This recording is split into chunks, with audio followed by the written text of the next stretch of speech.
Mheshimiwa Mwenyekiti, ninakushukuru sana kwa kunipa nafasi. Ninasimama chini ya kanuni ya 125 kifungu cha pili, kanuni ambayo inanipa nafasi kama mbunge kuweza kutoa hoja ya kuondoa shilingi moja katika kifungu chochote kile.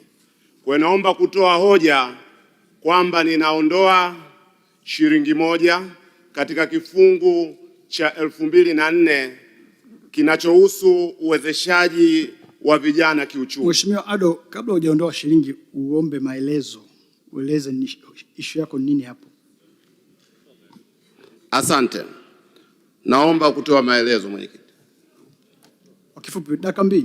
Sawa, kwa ufupi kabisa.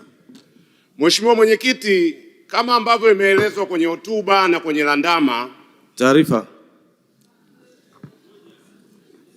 Huu sio wakati wa taarifa. Endelea Mheshimiwa Ado. Kama ambavyo imeelezwa na kuoneshwa kwenye landama, kiwango cha fedha ambazo zimetengwa ni shilingi bilioni 5. Na imeelezwa vizuri sana, hizi ni fedha za kuwawezesha vijana kiuchumi. Na kati ya hizo shilingi milioni 300 zitatumika kwa ajili ya elimu ya ujasiriamali. Na shilingi bilioni 4 na milioni 700 zitatumika sasa kwa ajili ya kuviwezesha vikundi 100. Kama umesikiliza Mwenyekiti, tangu asubuhi ipo kiu ya kwamba hizi fedha hazitoshi. Nilitaka kupata maelezo ya ziada. Kuna kigugumizi gani? Kuna shida gani kwa serikali kuzichukua fedha ambazo zimetengwa kwa ajili ya kuwawezesha vijana kwenye maeneo mengine, kwenye wizara nyingine, ikiwemo hii commitment ya serikali ya bilioni 200 ili kuipa nguvu zaidi wizara ya vijana? Naomba maelezo ya msingi katika eneo hilo. Asante. Mheshimiwa Waziri, Ofisi ya Rais, Maendeleo ya Vijana. Asante sana Mheshimiwa Mwenyekiti. Naomba nitoe ufafanuzi kwa Mheshimiwa Ado kuhusiana na swali aliloliuliza. Wizara ya Maendeleo ya Vijana, katika hotuba yetu tumeeleza moja ya kitu tunafanya katika ukurasa wetu wa 18 ni kuandaa mwongozo wa namna ambavyo fedha za uwezeshaji wa vijana zinaweza zikawa na utaratibu mmoja wa kutolewa unaounganisha sekta mbalimbali.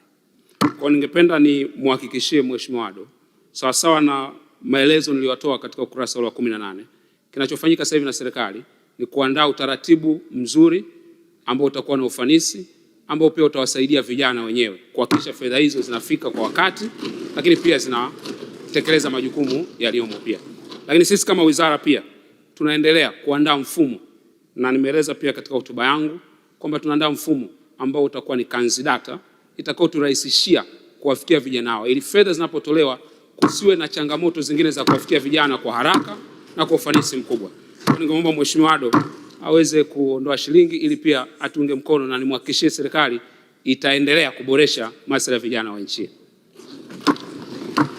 Mheshimiwa Ado, Shaibu Ado, baada ya maelezo hayo ya Mheshimiwa Waziri. Mheshimiwa Mwenyekiti, ninakushukuru kwa kunipa nafasi. Niseme baada ya ufafanuzi huo naiondoa hoja yangu.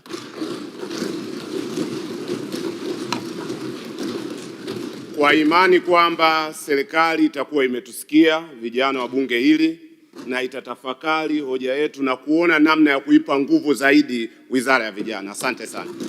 Asante waheshimiwa, kifungu hicho kina